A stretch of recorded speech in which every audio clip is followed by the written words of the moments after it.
Hello and welcome to the Writer's Desk. My name is Lisa Soland, and this afternoon it is my honor to be sitting with a longtime friend and colleague in playwriting, Melanie Ewbank. We are in beautiful Encino, California, and we are filming now on the campus of Theater Encino, where Melanie is the artistic director. So this is going to be a great interview for us writers out there that want to learn more about, right from the horse's mouth, what it is a artistic director really wants from the playwrights that are submitting to them.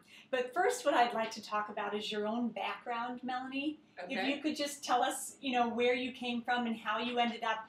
I know you started out as an actress, just like myself. Will you tell us a little bit about that? Sure. I actually went to college to be a lighting designer because I did not want to be an actor. And to support myself in college, but I started getting work as an actor. And I thought, this sure beats flipping omelets in the student union. You don't know the rules. The rules are waitress, not actress. Well, I was working in the student union and I was making omelets. And so I thought, gosh, this other thing is just, it's pays my bills and it's not too hard. And so I thought, and then I thought, well, gosh, why not? I'm making all this money, Yeah. Can't be that hard. So, so I started to pursue it. I really fell in love with it and began to act seriously, and then moved out here and continued to act to Los Angeles. Continued to act and work in mostly theater. I love theater. Theater, it just it feeds my soul, and I love it. And I did some films, some television, some whatever, but mostly theater. And then I took a playwriting workshop with you to facilitate other writers and their work, because I love developing new work. So you came in as an actress. You had no intention of writing at all, as I recall. That is correct. And kicking and screaming, I went into it. Yes, I recall. Hands, she looks very dainty, but with your arm twisted up behind your back, this is very convincing. So I had to bring something in, and I did. And from that became a 10-minute scene, and from that became a full-length play, which just got a workshop production here at Theater Encino, but also got a staged reading at Pasadena Playhouse. Pasadena Playhouse. We're talking big. Well, now, instead of just talking about it generically, let's tell our web followers the name of this project that you're referring to. The name of my full-length play is called I Found Baby Jesus in the Cat Box. Great. And it started out in the workshop as a monologue. Yes. Because that's pretty much what you were familiar with as an actress. Right. And I remember it was quite long. And then we discussed... Tell us the process of how it morphed into a play.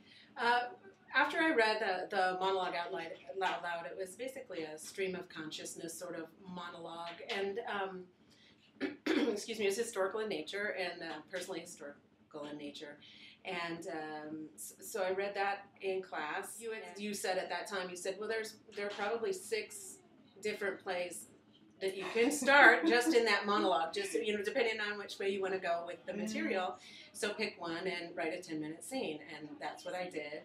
And then from that, it developed into maybe a one-woman show, maybe a small cast, and then it just kept evolving. And with the more specificity I put into it, the greater the length became, and then it became its very own full-length play. It wasn't really my intention. At first, I had no idea what I wanted to create when I began to create it, because it was a surprise to me that I could create. So, and there you go. Yes, and you had quite a gift for dialogue and a gift for emotional depth concerning the human condition. Yeah. Do you mind sharing with us what the play is about? No, not at all. The play is about a woman who's in her late 30s, early 40s, who really has no memories. And she's just quirky and has lived this way because she doesn't have any memories. And of her childhood? Of her childhood. She doesn't really write to the hard drive. She just sort of lives in her random access memory, and she, that's a writer speaking.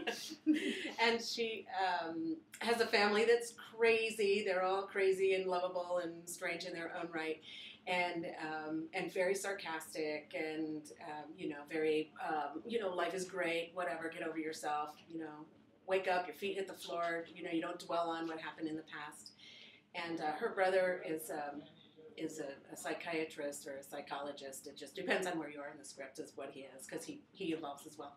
But and he starts to tease her about it, and when he continues to tease her about it, then he realizes there's really a problem, and then he confronts her about it, and she remembers a huge incident in her life.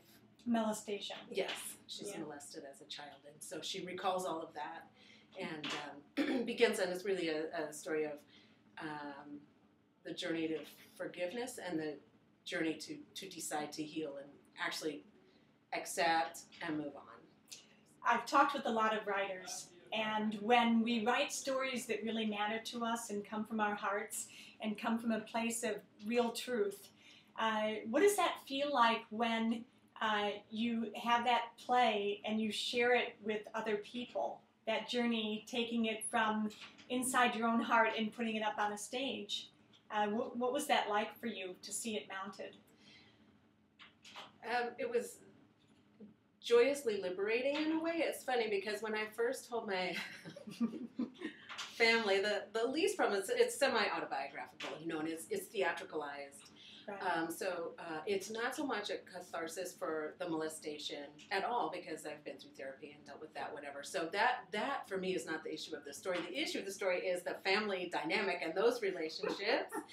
So when I told my family, I first told my mother that I was writing a play and that it concerned the family. She got on the horn, she got on the floor, and she called everybody. She's like, "Oh my God, your sister's writing a play about the family."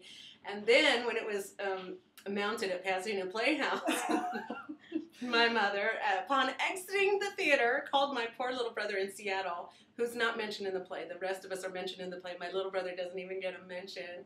And she called him and said, "Just want to let you know I'm in the play. I'm a major character in the play." "You're not in the play? I didn't notice you in the play." "That's too bad."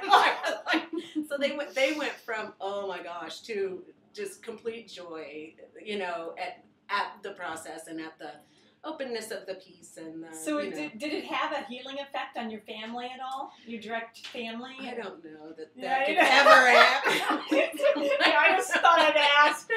But it's funny because they love it, and my sister is currently working for a medical school, a medical university in Antigua, and she came from Antigua, which is in the Caribbean, to see. They flew back because she wanted to see it. She saw it in Pasadena, and she said, I want to see who's playing me now, and she's hilarious. Well, now, isn't there some hope for it in Chicago? Yes, I'm submitting it. Can I mention that? Yeah, sure. I'm submitting it in Chicago. I just was in a play as an actor with a fairly prominent Chicago area playwright, and he read it and loved it, and so is encouraging me, is writing me cover letters to submit it on into Chicago and see what happens there, which is so exciting. It's very exciting. When you did the workshop production here at Theater Encino, what was the audience's response to it? I mean, there's a lot of people out there that have had similar experiences that really haven't had the opportunities that you have in the world of acting to be able to express yourself and to work on things, and to process them, which we're so blessed to be able to do that in the world of theater.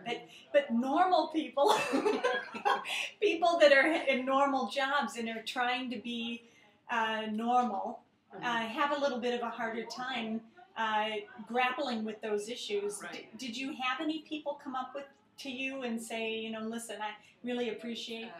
even though it's specifically about molestation, because the overall theme of the play is about a person deciding to pursue a path of forgiveness and really committing to that, because it's not easy. It's just not like this Saul to Paul conversion for her. Oh, I'm gonna, just like my heart is open and now I'm gonna forgive. She has to make a decision every day to decide to forgive. I think that's realistic. Yeah, absolutely. The play ends with hope. Doesn't end happy, but it ends with hope.